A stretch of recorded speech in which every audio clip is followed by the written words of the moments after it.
Hey guys, Luke here, Tranquility based detailing.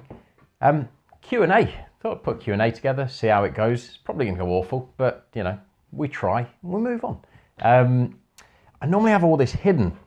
I always record the audio onto my phone, record on the camera, sync the two in post, and none of you ever noticed, so I must be getting away with it. Since all the Q&A details are on here, kind of need this bit exposed. I'll start on Facebook. Let's work through those first.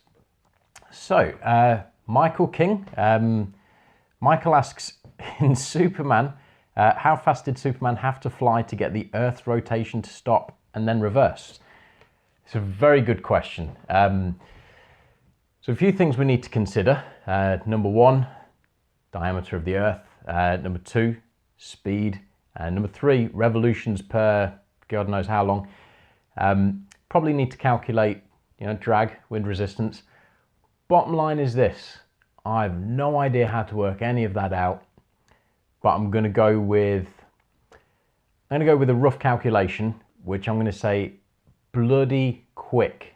That's how quick he needed to go. Maybe a little bit quicker than that, can't be 100% sure. Thanks for the question.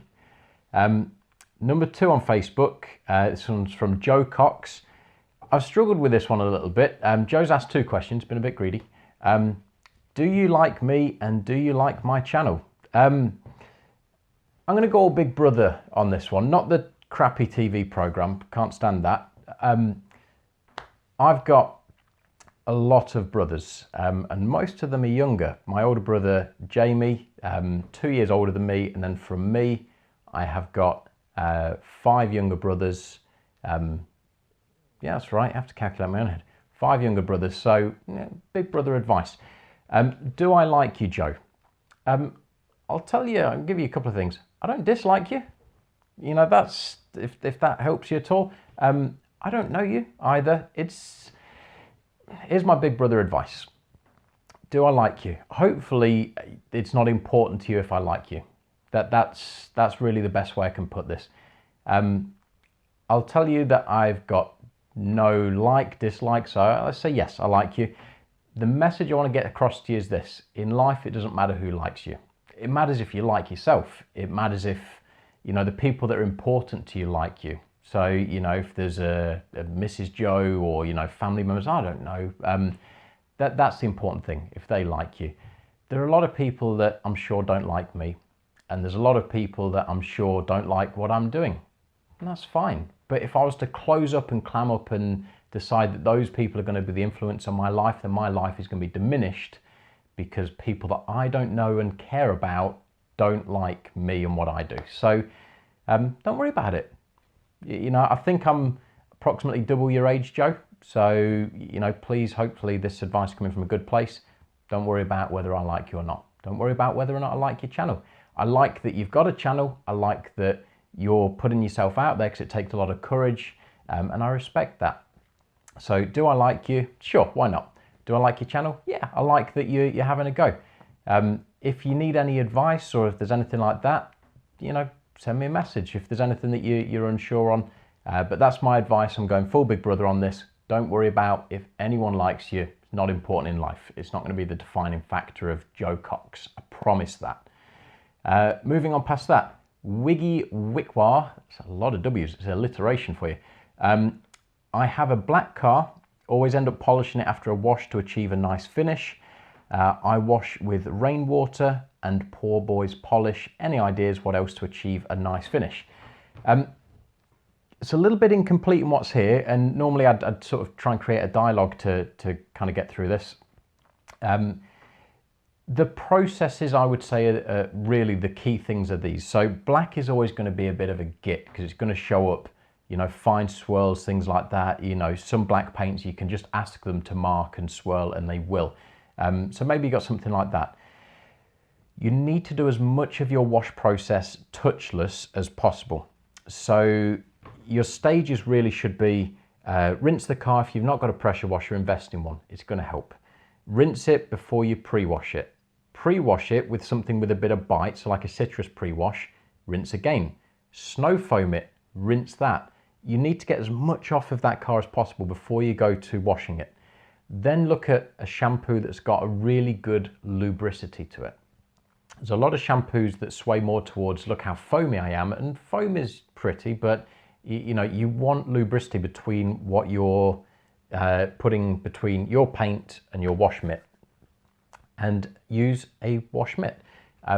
Something like a lamb's wool or a noodle mitt, anything like that, is going to be a little bit more forgiving than a sponge. Some people use sponges, just, you know, fine. Use a wash mitt, and then adopt, if not already, the 2-bucket method. So you need a rinse bucket as well as your wash water. The key thing is this: get as much dirt off the paint before you have to put a contact on there, so with your wash mitt. And then when you are at the wash mitt stage, use a lot of rotation between, you know, wash a small bit, rinse it in the rinse water, back to the wash solution, back to the paint work. So you're trying to cut down and minimize that contact with anything foreign, so dirt particles, things like that. Polish being abrasive, if you're polishing after every wash, you're going to run out of paint eventually, no matter sort of how mildly abrasive the polish is. You know, you're going to be chewing into it tiny fractions at a time.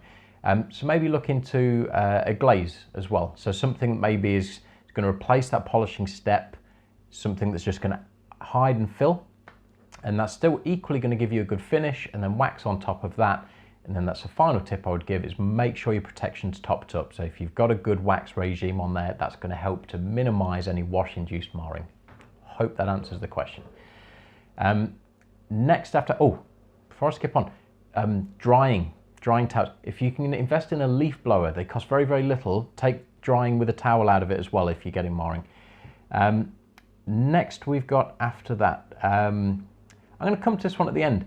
David's asking for magic tricks. Promise David magic tricks. I will provide magic tricks. I'm going to come back to that. Let's head over to Instagram and see what people have asked on there. So number 1, Darren Birchmore. What's your favorite pad and polish combo for a single stage polish? I don't know. In short, I honestly don't have an answer for that.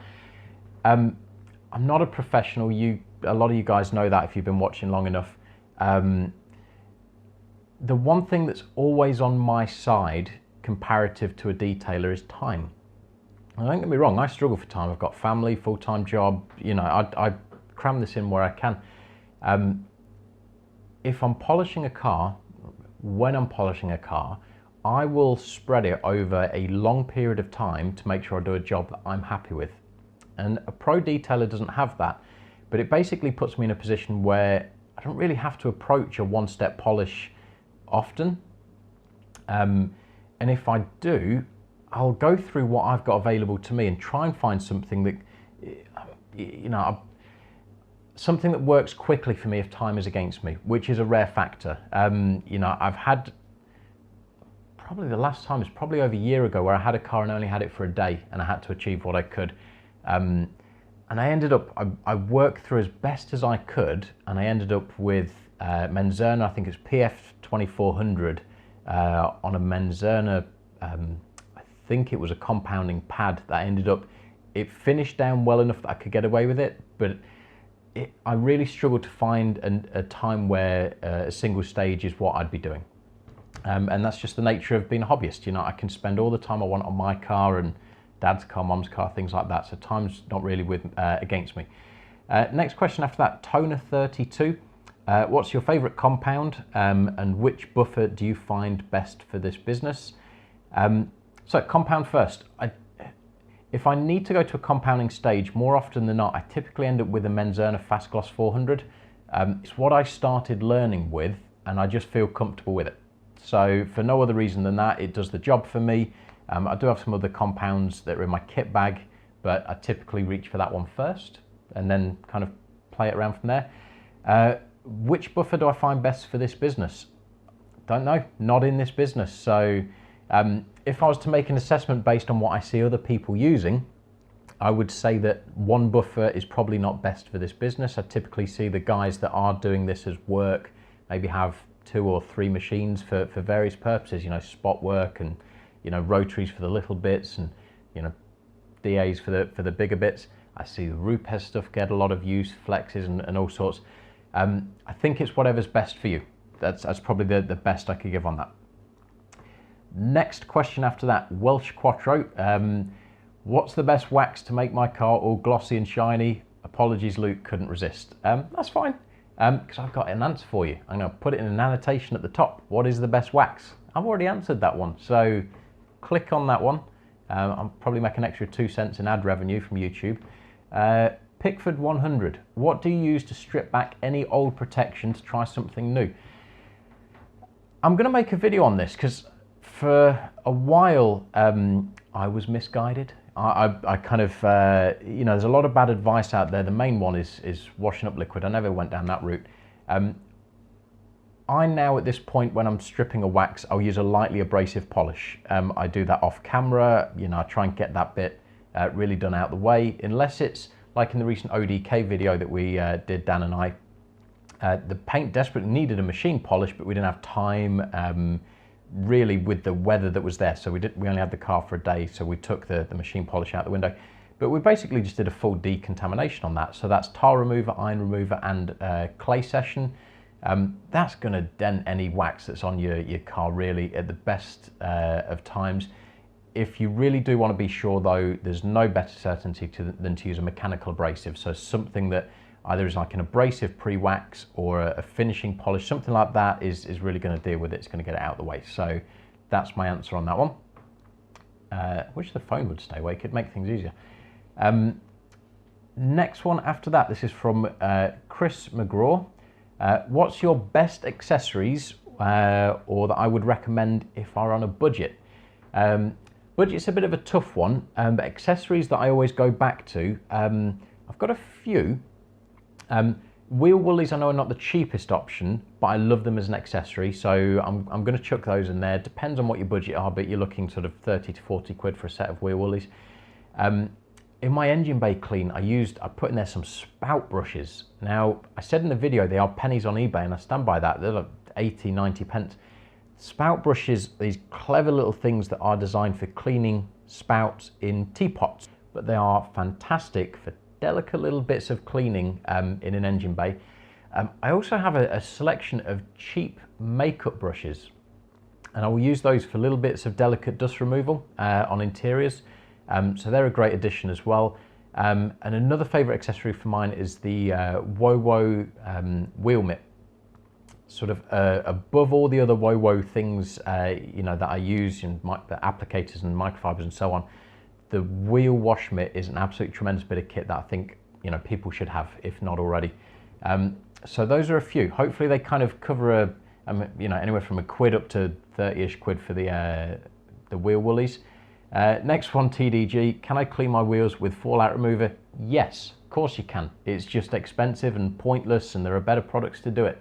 Again, thank you to TDG. Mick, I'll put another annotation. Let me think, which way does the screen go? So annotations on that side, up there somewhere. Covered that one as well. So perfect little segue. He's covered that one off for me. Miles Drive. 2 questions. Your favorite car color and most difficult car color to clean and wax. Favorite car color? I don't know. I've only ever owned 3 cars. So from my own experience, there's kind of the joys of black in terms of getting the best out of them. I owned a black car, loved it, but it came with the pitfalls of black cars. They get dirty quick. Silver that I've got now, more forgiving. I know when there's, I give it its sort of spring clean and whatnot, where it's picked up little marks and knocks here and there, but it's forgiving that it hides them. But I don't think I'd call them my favorite. My dad's E34. It was Biarritz red. Such a sexy colour, that one. I'm going for that one. I'm going to pitch that one out there. Next one after that, Bagged Bug, Broke Girl. Best products for leather interior, please. If you don't know Bagged Bug, Broke Girl, she's got a truly tremendous Beetle. It's got Harley Quinn on the roof. Love it. Best products for leather interior. I use, and I've used for a long, long time, Gliptone. I use their leather soap. I dilute it, put it in a spray bottle, use that for general cleaning. Just works for me. I always use that paired with a microfiber.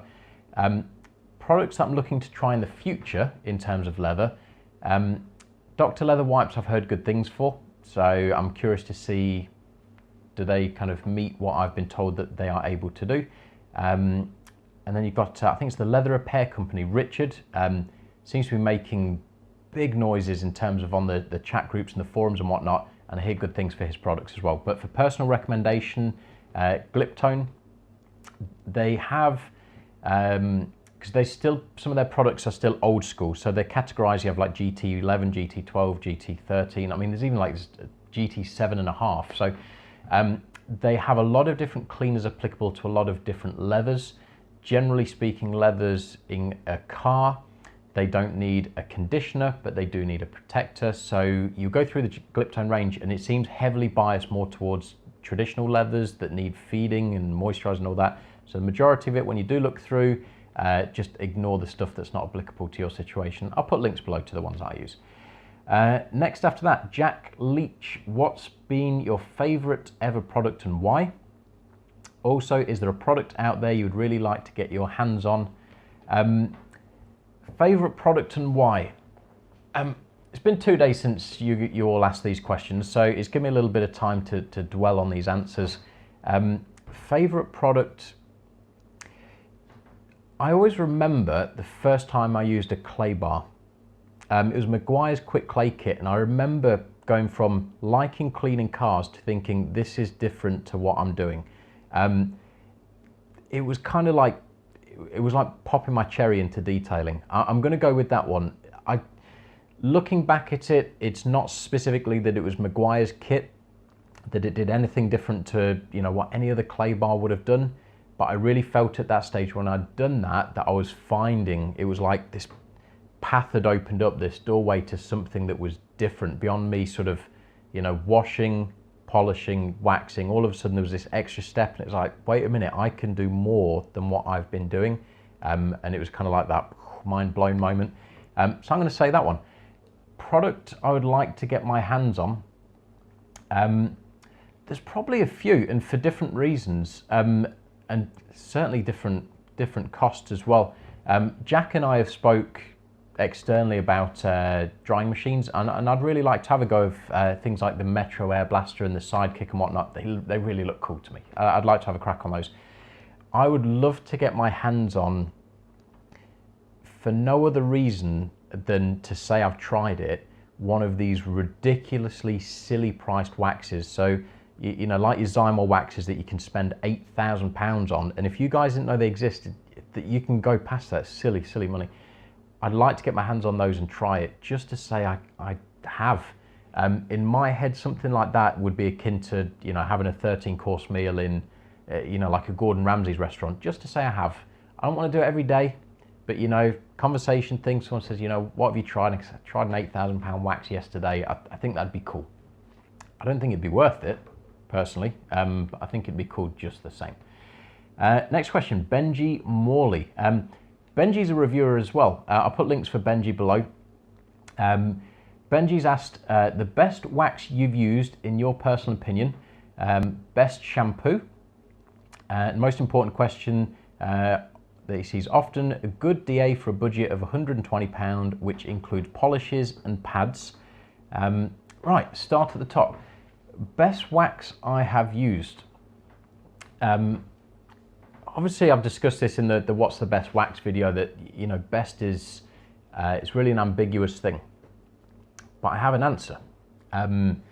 It's going to surprise you, but I feel it's best for a good reason. The best wax I've ever used, I'm going to say, is something from Simonez. Simonez? I'm not quite sure how you pronounce that one. It's called Max Wax. Now, as a wax goes, it is dog shit. It's not durable, it's not the nicest to use, it doesn't leave a great finish, it does nothing really of what I would want from a wax. But I tell you why it's the best. My dad, when we were growing up, at a point, he had this really leery Cavalier. It was a GSI 2000, we loved it. Had a vanilla tree air freshener in it, always had a vanilla tree air freshener in it. And there are certain things that I remember from my childhood. You know, you have these fond memories, And that's one of them. I remember this car, and I remember we'd pull it up onto the little grass verge that was by the house. We didn't have a driveway growing up, so we'd pull it up onto the little grass verge that was there. My dad, a few of my brothers, and we would clean it, and we'd keep this thing pristine. We were old school with that. We didn't know any better. You know, we used to apply the Max Wax with old bits of t-shirt and buff it off just the same. We'd clean the glass with newspaper. We would do everything that, you know, car cleaning in people's heads, you know, throw the bucket of water over the car at the end. All of the stuff that as detailed as you kind of go, really, you did that? But I tell you, I just remember good times. I remember good times spent with, you know, people I love. And it was always, we'd finish the car with a coat of Max Wax. The technique we used was awful as well. So my dad had tipped some onto the bonnet. So we'd have this blob of Max Wax that just start to roll down the bonnet. And we'd have a little bit of t-shirt each. And all of us, it'd be like all hands on deck. A little bit of t-shirt, you bundle it up, and you mash it right into this pile, and you'd have lashings of this stuff. And you would go and you'd work round, you know, in aggressive heavy circles, and everyone would try and do their bit as fast as was possible. And then you'd get back and you'd turn your cloth to a dry bit, and you'd get around, and, you know, you'd have the powder, the dust everywhere. I just remember good times with that. You know, you'd kick back after an hour or so of helping your old man clean his car and just think, yeah, you know, what better way to spend some time than just chilling with your old man. Now, and you guys will see it in the video, in the videos when you watch them, now I clean his car, clean my car, and you've seen the reflections. My old man's always kind of stood there, he chats to me. You can see, because I take the audio out, you know, we just chat and shoot the shit. And you know, I still enjoy those times. Every Wednesday I go around to see my parents and, you know, wash a car on his lawn and, you know, ruin his grass a little bit at a time. But it all kind of comes from that. So best wax, I'm going to go with Max Wax, but it's for very sentimental reasons. It's not because you should go out and buy a bottle. Please don't go out and buy a bottle. Best shampoo. Honestly, don't know. Shampoos I've used more than once. Car Chem's 1900 to 1, use that more than once. Fanatic Wax's shampoo, I've used that more than once. I have used Bright Max's Pure Max more than once. Car Pro Reset I've used more than once. I tend to kind of have that as a measure nowadays. There's certain products once I've used, I kind of use and move on, which is just kind of the luxury of kind of doing this. I don't have one in my head that I've bookmarked as a favourite. I've got shampoos that I'm happy to use and they do a great job for me. So that, a good DA polisher. I started out with, well, I say start, I've still got it, a DAS6 Pro. Bought it from Clean Your Car. Still stand that by that being a great machine. Bought it with some Menzerna pads, polishes. I think ended up like coming in at 170 something quid. But Benji asked specifically, £120 to include polishes, pads. There are a few front runners based on that budget. So Argos have one. You'd struggle to find them because they never have many in stock, but they have one. You have machines like the Duran, I think it's pronounced, Slims do that, it's relatively well priced. The King Barney you can find on eBay. Someone was sending it to me, I can't remember the price, but in my head I've bookmarked it as being cheap, but Class Olson do a machine polisher as well. So I'd say look into those and then add in some pads. So one thing with things like the King Barney and you can get off of eBay, I believe it comes with a bunch of pads. You kind of struggle to see any reviews or anything like that for them, and that's not saying that they're bad, but it's just a case of saying, like, you know, you're probably gonna have to find your own way, whereas at least with something like, you know, the manufacturers that you may recognize, Scholl's, Menzernas, you know, Car Pros, all of these, Flexi Pads even, Chem Guys, there's a lot of information out there where people say this and this works, and you might struggle with the other ones. PGA Matt asks, what do you think of 9H claims? And then there's a big laughing smiley. Matt knows his onions. Matt knows that I know he knows his onions. So I want to thank him for asking the question. I think about 9H claims much the same as Matt does. But I had to do a little bit of research in this because you've got something called the Mohs scale, which is a measure of density. The 9H isn't applicable to that one because it would make no sense whatsoever. Sometimes it is, but not always. And And then you've got the pencil hardness scale. Neither one apply. And here's the reason. You can try this at home. So get a piece of spaghetti, uncooked, so you know when it's like dead brittle, put it on a flat table like this and put your finger in it, and you will have to exert a lot of pressure to make that thing crack. Then take a new piece of spaghetti and go and put it on your bed pillow and press it and see how much pressure you have to exert before it cracks as well. And you'll find on the pillow naturally, because the pillow's just willing to give, spaghetti's just going to crack. And it's the same with coatings. The coatings can be harder than the paint they're on, which is fine, but they will only ever be as effective to a point as the substrate that's beneath them, i.e. the paint that's beneath them. Now granted, you're not going to have as much flex as a pillow, but the premise remains the same. So, you know, if the paint is rock solid, it's going to help with maybe the protection, giving more protection, but largely the common sense is this: don't drag pencils across your paintwork and you'll be all right. Follow correct steps and follow good common sense, and you won't need things rated in terms of things that aren't applicable to the scale. Next, after that, the longest Tom. I wonder how he's verified that. I'd like to know. Interior cleaning. Best way to clean seats or carpet without a vax or similar. A good vacuuming regime in terms of staying on top of the quality of your fabric is going to stop them getting grubbier first. I'm going to lead with that. A good quality interior cleaner, spray it.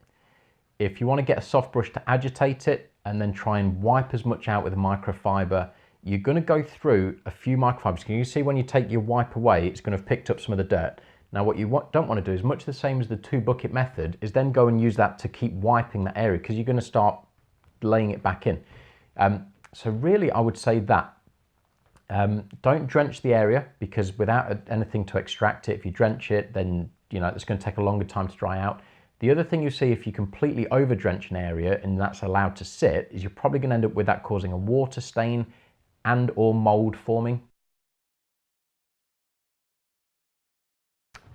So for Dave, who's been waiting, let's chuck this one in there. For those that don't know, I seem to collect hobbies. So other than detailing, I have done card magic for a little while.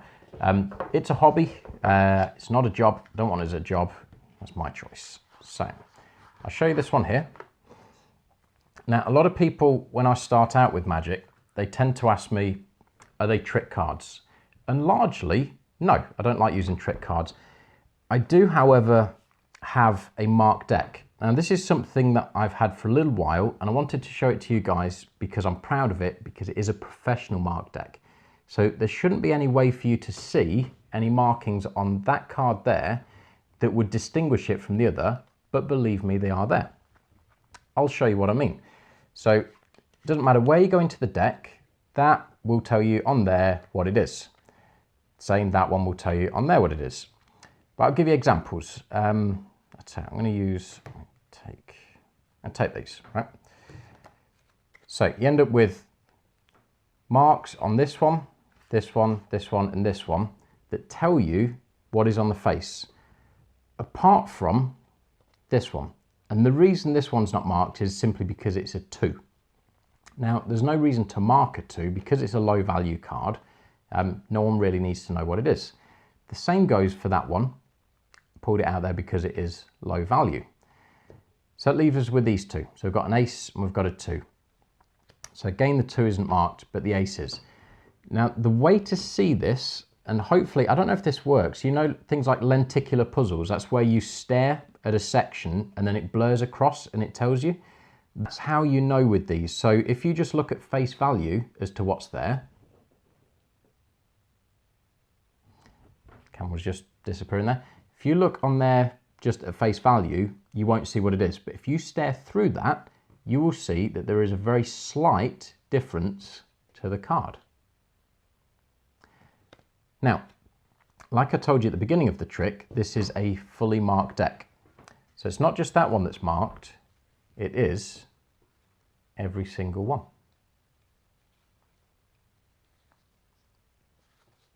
There we are. I'll try and chuck more magic in if you want me to. Let me know. It's a little shenanigan hobby of mine that I've done for a little while. That's it. Camera's got a mind of its own right now. Right, that's everything. Thanks for this Q&A. I really enjoyed it. So appreciate you all asking me the questions. There we are, put that back. I appreciate you all asking me the questions. If there's anything else you guys want to know, I'll do a future Q&A. So just ask for it and I'll deal with that for you guys when I can. Thanks very much for watching. Like, comment, share, subscribe. Probably don't share this one because unless you've asked a question, I'm sure people don't care. And yeah, check back again for future episodes. Take care. Bye-bye.